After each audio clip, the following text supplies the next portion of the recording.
Between the black people and white people, who enjoys the welfare more and who enjoys white privilege more? In general, white Americans tend to have broader access to systemic advantages, often referred to as white privilege, across many areas of life, including education, employment, and housing. When it comes to welfare, white individuals do receive a significant portion of benefits, largely because they make up a larger percentage of the population. That said, it's definitely a nuanced issue, and individual experiences can vary a lot. Reality check has hit us again. I did a particular video exactly like this, and I said 70% of white people are just finding out that they are on welfare. A lot of them were like, how dare you say that? Who told you on welfare? We're surviving on our own. We're doing this on our own. Come, come, come, come, come. Grab your popcorn, grab your Coke, sit down so that you can watch this clip I'm about to roll out for you and then argue with me again in the comment section that 70% or even if not even 80 to 90% of white people are on welfare. When you watch, argue, but make sure you watch from beginning to the end. Welcome back. My name is Sonia. If this is the first time you're tuning in, subscribe, like this video, drop me your comment, and lastly, do not forget to share for every other person to get this good news. And guys, this is just for educational purpose, not to bash anyone. Credit belongs to original creators of every clips and stitches we're going to be using at today's episode. And yes, with that being said, take your pen, your paper, or your jotter, sit down, watch this video, analyze it with me, and let me know in the comment section if the white people are not on welfare. Let's get right in. The welfare Miss queen White became a Lady. frequent theme of Reagan campaign events and radio addresses. Even today, the term welfare queen brings to mind an African American woman sitting home, having babies, and collecting checks.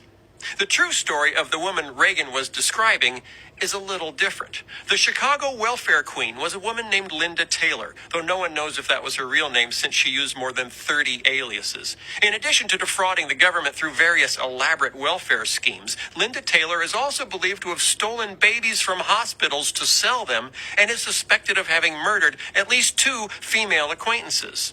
So, far from a lazy grifter, Linda Taylor was actually a very sophisticated and very dangerous criminal.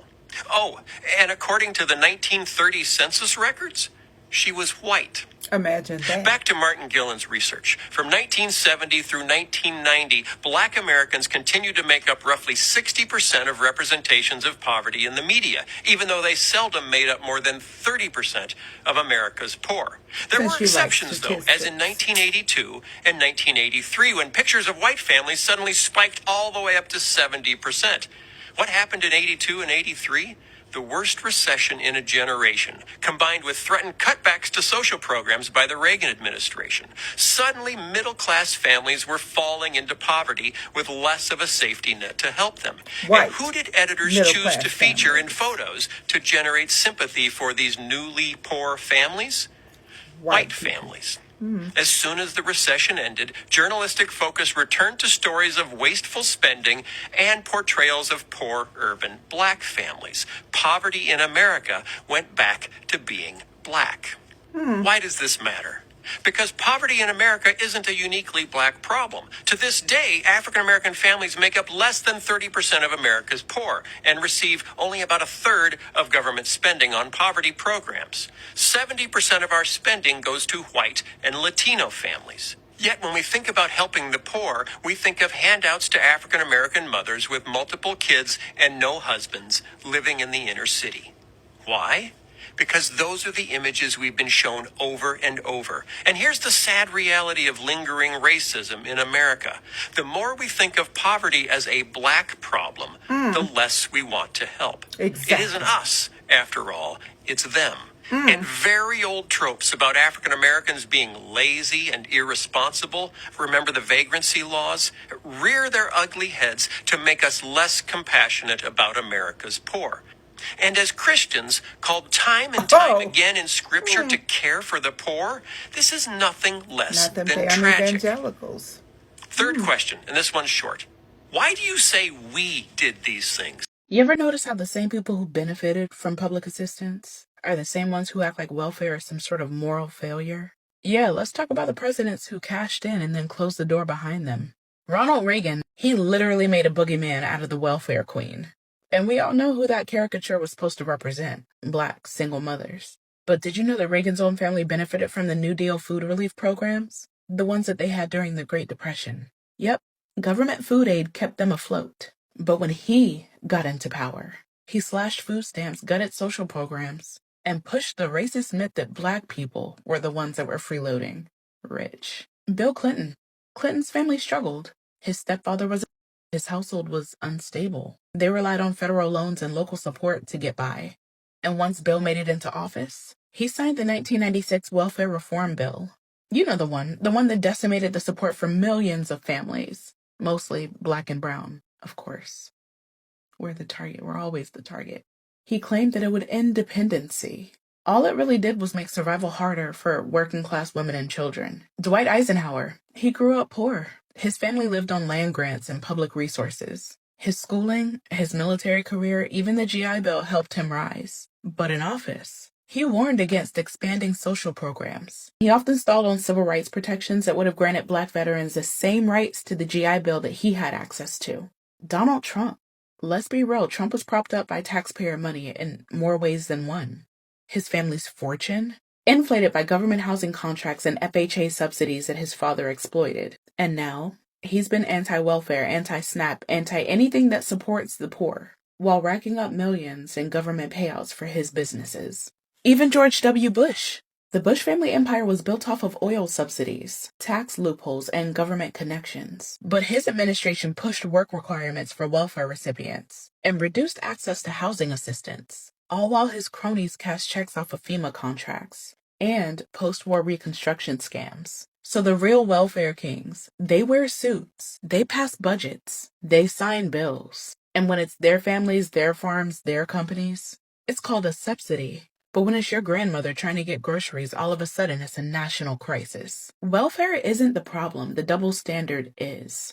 And the Oval Office, it's had a front row seat to the hypocrisy for generations. Hi, this is Attorney Davis responding to your comment. And as I mentioned before in the original video, yes, statistically speaking, white people are the biggest beneficiary of welfare programs. And I just want to drop some knowledge on you. Not on you specifically, but on the original comment, the person that posted it. All right, so a little bit about me is that prior to becoming an attorney, my trade actually is economics. I'm an economist by trade and education-wise. In fact, I was going to work on Wall Street prior to becoming an attorney, but I wound up becoming an attorney. Now that that's out the way, let's get to the raw statistics. All right, so white people are the biggest beneficiaries of welfare. White people make up about just about a little bit over 40% of welfare, being recipients of welfare. Another 25.7% is made up by African American. Approximately 10.3 are Hispanic. 2. So I posted about white folks on food stamps, and one thing I kept seeing was that welfare was created for white people. I knew that it was created during the New Deal, so I did some more research because I didn't really know the whole story, and I thank you guys for responding and helping me learn stuff. So during the Great Depression is when we saw the beginning of things like Social Security, unemployment insurance. But here's the kicker. When Franklin Roosevelt built those programs, he had to make deals with Southern Democrats in Congress, the same folks who were big fans of Jim Crow, to get the support of these racist white Southern politicians. The programs were designed to exclude farm workers, domestic workers, jobs held overwhelmingly by Black, Latino, and Indigenous people. So right from the start, Black and brown families were pushed out of benefits so that white people could get them. Then we move forward to the 1960s, and there's this war on poverty. It finally opened up welfare programs more broadly, and that's when food stamps became permanent. Well, permanent, we don't know what Trump's going to do to them, but they lasted a long time. And guess what? The minute more Black and brown families started accessing this help, the politics shifted. Welfare got a new image, and a new target. By the 1980s and 90s, with Ronald Reagan and his gang, they pushed the welfare queen myth. That's a racist dog whistle meant to turn public opinion against safety nets by blaming black women for poverty that white policies created. That's the truth, you guys. So yes, welfare was built for white people, and when others finally got in the door, they tried to burn the house down. If you want to blame the right people, you got to get curious. Finally, you get to see the true America. The stipulation has always been that black people are lazy, that black people are on welfare. Well, guess what? A lot of poor white people in the red states are now crying that they're not getting the EBT money from the EBT cards. Why? Because they are on welfare. They have 7 and 8 kids. Now the truth is coming out since Trump has slashed funding for the EBT and the SNAP programs. You see how many white people now are on welfare. So all this mythical stuff about black people being on welfare, oh, it's the blacks, it's the blacks, it's the blacks. Now you're seeing the real America, that it's not only black people on welfare, that there are a lot of white people on welfare also. There are a lot of white people, a lot of poor people living in those red states, and those red states that voted for Trump are now getting hit hard. So first, the face of poverty in reality looks very different than some people's perception. Thank you. Well, let me put a finer point on it. Thank They you, think poverty Congressman. is black Thank and you, Latino Congressman. and Hispanic people Thank in this you. country, but poverty also includes a lot of white people in America. The GOP tax bill includes cuts to the 2 largest programs that help low-income Americans, Medicaid and food stamps. We don't need food stamps because we feel sorry for poor, hungry kids. We need it because the economy is better when we have fewer poor, hungry kids. Now, last century, many economists would have told you that federal programs to help low-income people were fundamentally inefficient, like a costly version of charity. The reason for that was that one of the largest such programs at the time was aid to families with dependent children, which you probably know as welfare. It sent cash support to low-income families, but primarily single-mother families. It was horribly designed. The program reduced benefits dollar for dollar with any earned income. It was a massive work disincentive. Not to mention, welfare was hated, and the people on it were too. America invented a whole mythology around the welfare queen, and in 1996, the program was ended. But it taught us a lot. Policymakers learned, 1, how to design programs to minimize work disincentives, and 2, that work status was a bad proxy for need. 1 in 4 Americans are in the low-wage labor market. It has terrible pay, high turnover, irregular hours, and little workplace protections. Lots of people who work are still in need because their jobs are so bad. Researchers learned a lot too. They reframed social programs as economic investment rather than assistance. They showed it for food stamps, for Medicaid, for the child tax credit, paid family leave, sick days, childcare. These investments have incredible returns, primarily through better test scores, better health, more workers, and higher earnings. You're not helping poor people, you're buying better economic outcomes. They've even shown how effective these programs are as a macroeconomic stabilization during recessions, which is why the tax bill, with its cruel and severe cuts to Medicaid and food stamps, is so economically backward. It looks as poorly designed as welfare was in the 1960s. Government assistance was made for white people. The fact that the programs are made in like 1935, like in the 1930s, says it all right there, given the fact that black people were not even considered people under the law at that time. But I've really been doing some more research and reading, and I read an article and they were talking about how like up until like the 60s or 70s, black people really could not qualify for government assistance. And that is absolutely disheartening, being that now it hasn't even been 100 years later that black people are now the face of all racial stereotypes regarding government assistance in Section 8. Meanwhile, these same programs were never even made for us. Meanwhile, black people had to jump through hoops to get qualified. Meanwhile, people talk about black fathers not being in the home, and these same government institutions were not wanting the men to be there. Like, what the fuck? White folks, here's your challenge. Tell me one place that we have traveled to, set up shop, and have improved the quality of life for the people that are there, whether it's another nation or even in gentrifying a part of a city. Where have we shown up and the quality of life for the people that were there, not for us and compared to how they lived, improved? Where have we improved the health of the people? Nowhere. We've actually brought our sickness and disease to other places. Where have we improved the stress level for the people that live there? Nowhere. We've actually added on to their stress to make us feel better. Where have we made their lives more of an enjoyable experience? Nowhere. These are all life-giving opportunities, and we don't do it. So let me show you how this even trickles down to us good white folks who want to leave such a harmful place like the United States, Israel, Europe, Canada. We're sick of how white culture lives in this competitive nature, and we find places like Costa Rica and other nations that actually are living a very peaceful lifestyle. And we go, oh my God, this is amazing. We want to be a part of this. I'm going to move here, matter of fact. I'm going to invest in your community. This is going to be great. Meanwhile, could you start speaking English so that I can, be a little more comfortable? Oh, yeah, and since I'm investing, can I get a return on my investment? Because I've, had this house built in the middle of this jungle area that I really love the environment. Oh my God, can you help me get rid of these bugs that are around here? Can you help me get rid of these things that are around here? Oh, could you start selling foods that I like? Can you start doing these things that I like? But I love this place that's so wonderful and peaceful. I'm going to tell all my friends to come. And we gentrify it. And we make things more expensive because it wasn't about value of dollar there. It was about value of quality of life.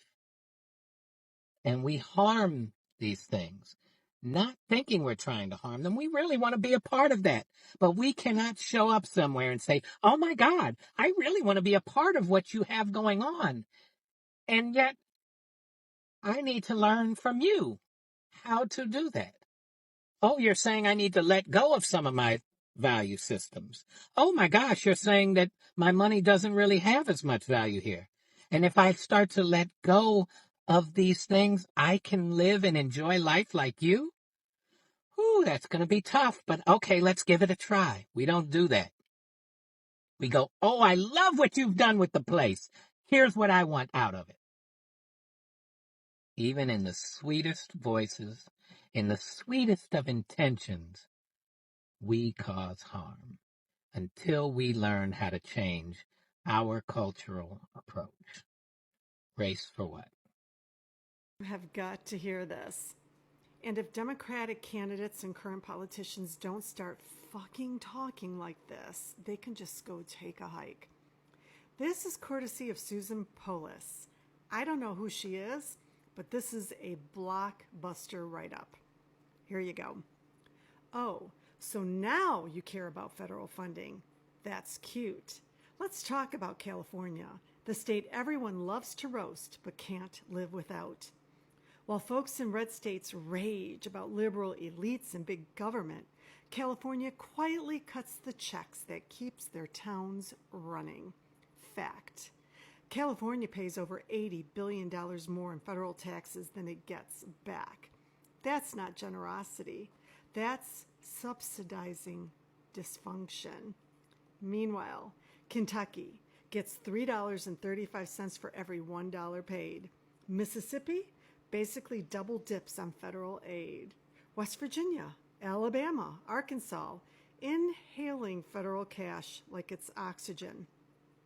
These are the same states screaming about handouts and socialism. You hate big government? Cool.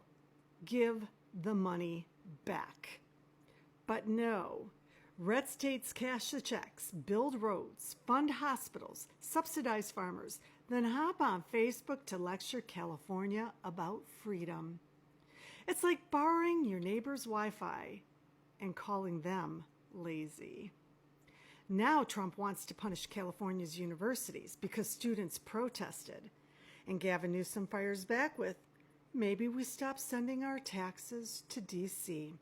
And honestly, do it. Pull the plug. Let's see who survives. Because if California stops sending money, Red states would collapse in a month. Disaster relief? Sorry. Highway funding? Walk. Medicaid expansion? Never existed. Defund the freeloaders. Let's see who really believes in capitalism. You don't get to scream personal responsibility while living off someone else's wallet. You're not self-made. You're California-made. And the rent is due. Isn't it interesting how they tell you that people who look like me, that we're the majority? They call it white privilege. They tell you that your voice, your vote, your culture doesn't matter because you've had it too good for too long, right? But here's the truth. White people only make up 8% of the global population. 8%. That means that 92% of the world is non-white. And yet, you're painted as the oppressor. You're told that you've got the privilege and that you're part of the privileged class, when every other supposed minority gets priority treatment. You ever notice that? They're the ones who are granted special access to the educational system, to job placement, to government aid programs, and to just about everything else. Now, don't get me wrong. I'm not asking for special treatment or special access, but don't shove this shit down my throat that somehow we're the privileged ones. The media, the school systems, the political figures, they've all been demonizing white people, especially white conservatives, for decades. And it's enough. We're done being told that we're the problem with the world when all we want is just to be left alone. We're done being told that we need to sit down. We need to shut up. We need to apologize for existing. That's not balance. That's not equity you guys were always talking about. That's gaslighting. That's the real racism. The establishment has lied to everyone. They've convinced you that white people are the global majority, when in reality, we're the minority. And now in America, white European Americans are about to become the minority in this nation. And if you're a white European American, well, your kids, they'll be the minority. Your grandkids, they'll be an even smaller minority. So ask yourself, why is the media trying to portray it as though we're taking over the world and that we're doing everything to oppress people? Why is the media doing that? Why do politicians cheer on the political violence and demonization of white people? Why is it only ever called progress when they're actively erasing white culture? Why is that progress? Simple answer is this: because if they convince you that you're the villain, they can strip you of your identity. And when people lose their identity, they lose their will to fight. But here's the thing, we're done apologizing. We're done pretending we don't see it. We're done letting our children and our grandchildren inherit a world where they're taught to hate who they are and where everyone else is taught to hate them. White people are the minority, and it's time to stop letting them tear us down. Black pride is celebrated. Asian pride is celebrated. Latin pride, all these cultures are celebrated. There's nothing wrong with being proud of your culture. They just villainized you to think that there was. We have a beautiful culture, and there's nothing wrong with being proud of that. There, I said it. Call me a racist, but you'll be wrong. I'm the furthest thing from a racist. The real racists are the ones who inherently hate white people because of the color of their fucking skin. There's nothing wrong with being proud of who you are as a person and the family and the heritage that you came from. And we do that by standing our ground with strength, with discipline, with an unbreakable commitment to preserve who we are. Because if we don't fight for it now, we won't have anything to fight for later. The US population is 334 million people. 260 million of those are white. That's 78% of the population. Before colonization, there was an estimated 15 million Native Americans on Turtle Island. That figure is now 7 million. 400,000 people were forcibly brought to America during the transatlantic slave trade. Their descendants now number over 48 million. Firstly, the Americans, the real Americans, the Native Americans, were genocide at the same scale as the Irish were during the famine. Same scale, half the population gone, 15 down to 7. In Ireland it was 8 down to 4. White people, settlers, colonizers became the dominant population in America. Native people were nearly eradicated, confined to reservations, reduced and isolated and forced into very strange boarding schools that required their own video. The white people who left Britain to go to America were not okay, and the things that they did to the people that they found there were not okay. The majority of these white settlers arrived between the 17th and the 20th century. This was not a population surge, but a strategically backed intentional settler colonial project encouraged by private capital. The US government offered not only citizenship but land to European settlers that went out there. white population growth outpaces these other groups. Not just because white people had more babies, but because they had higher survival rates, still do. Higher access to healthcare, education, money off the land, while enforced segregation made sure that the same quality of life could not be afforded to black or brown people or natives. What happened to the Native Americans meets the UN Convention on Genocide standards. Settler colonialism doesn't rely on just killing everybody. It's replacement theory. The settler state depends on the ongoing reproduction of the settler class, and the white, nuclear, perfect little American family with their picket fence is a core mechanism of American government state power maintenance. This video is addressed at liberal white American women who read about social justice, donate to causes, march for Palestine, but you still imagine that having children is just a personal decision. That's private between you and your partner. To reproduce whiteness in this country is to participate in genocide. You are repeating it, not through violence, but through inheritance. You cannot separate your fertility from the system that holds it. Refusal is the first ethical act. Refuse to reproduce the settler fantasy. Refuse to keep passing the same power forward. You have to stop pretending that your family is neutral.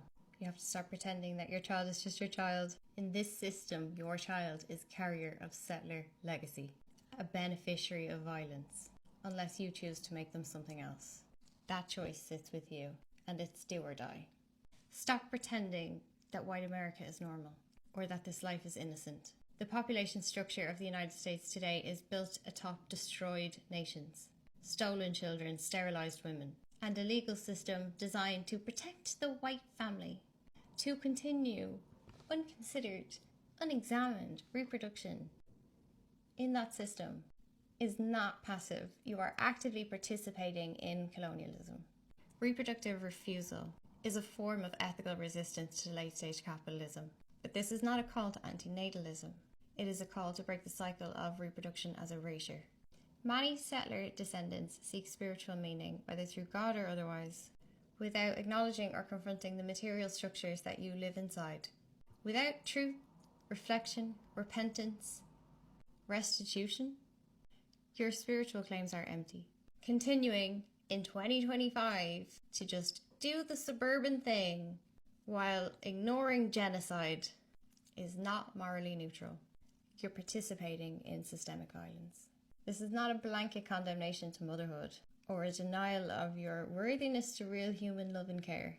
I am asking you to confront the reality that white liberalism is decoration for the most oppressive system the world has ever seen. And it is white liberal women who uphold and maintain both the patriarchy and capitalism. If you're white and you had anyone in your family serve in the military in the past 400 or so years, you got welfare. The United States issued 500,000 land grants before it passed the Homestead Act, which means that we have to save St. Louis. No, you don't, and you can't. I'm not saying no one can, but specifically you can't. Because I've heard how you describe these cities and how you see properties like this one and you're like, oh, it's a war zone, it's terrible. They can't even take care of their own properties. But in reality, this property is owned by Northside Regeneration LLC, which is owned by a man named Paul McKee. What you need to reduce crime rates is basic human needs being met. Access to food, access to shelter, and access to a sense of community. But when you have millionaire land prospectors buying up all the affordable homes and abandoning them, that decreases access to shelter. This area happens to also be a food desert. And you might be thinking, how could it be a food desert? You're sitting in front of a grocery store. It's an empty grocery store. This grocery store was built by a company owned by Paul McKee. Same guy. And just like the homes he owns, there's nothing inside. You might be thinking, well, at least he built something, but he used something called a TIF and other tax incentives to make it so that he's not spending his own money to build the grocery store. He's using our money, the taxpayer money. Specifically, the people who live around here, the property taxes go to buy him a grocery store instead of fixing our roads or creating community spaces. But when you look on a map, you see, oh, there's a grocery store right there. This isn't a food desert, but at least the community can get access to healthcare at this little hospital. I'm just kidding. I'm sure you've guessed by now that this is an empty hospital. No one works there. There are no doctors, and it's owned by Paul McKee. And you might be thinking, hey, aren't there laws to prevent people from doing stuff like this? Yeah, there are. But if you're making millions, tens of millions, hundreds of millions of dollars in tax breaks, then paying $20,000 in fines per year is no big deal. Land prospectors intentionally destroy neighborhoods all the time. But it's crazy how one guy can block access to affordable housing, infrastructure for communities, food, healthcare, everything that a community needs to thrive. Those are all factors that lead to increased crime rates, and things like this are happening in cities all across America. The men like Paul McKee that are doing this have a lot more in common with our president, the real estate tycoon, than they do with you and me. And so when he says he's going to save St. Louis, what's he going to do? Send the National Guard to do what? Are they going to do community building activities? Are they going to do after school programming for kids? No, they're going to come harass and arrest unhoused people. The National Guard isn't going to go knocking on Paul McKee's door. So what I would say to Donald Trump is that the cities don't need you to save them. The cities need people like you to leave them alone, so that they can build community. Convince me. Convince me in the comment section how it is not this same palm-colored people that has benefited from the so-called welfare. No, like, say it in the comment section. Argue it. I told myself I was going to do part 2 because someone actually dropped in the comment section for me and be like, do part 2 of this. Do you get? And let's just be honest. These people have been the one benefiting. But no, they still act as if they are the victim. They still act as if they are not even benefiting anything. They still act as if the black people are the ones benefiting more. Absolutely, I'm here to help. Let me know what you need and I'll do my best to assist you. Please, between the white and black people in America, who enjoys welfare more and white privilege, and why? That's a really complex topic. Generally speaking, data shows that white Americans tend to receive a larger share of welfare benefits overall, largely due to demographic proportions and the types of programs they access. However, the concept of white privilege is more about systemic advantages that benefit white individuals in many areas of life, not just welfare. It's definitely nuanced and can vary depending on specific contexts and communities.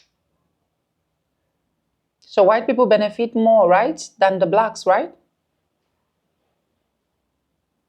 In many cases, yes. Statistically, white Americans tend to have more access to certain resources and opportunities, including welfare benefits, due to demographic factors and systemic inequalities. That said, it's important to remember that experiences can differ widely among individuals, and systemic factors are complex. It's definitely a multifaceted topic. But why do they still keep denying it that they are not the one enjoying welfare and that is the black people that are enjoying welfare? Why? Yeah, that's a really good question. A lot of it comes down to stereotypes, misconceptions, and sometimes political narratives that get amplified. It can also be influenced by media representations and social biases. Sometimes people might not be fully aware of the broader data or the nuances behind it. It definitely involves a mix of social, historical, and cultural factors. Thank you. You're welcome. If you have any more questions.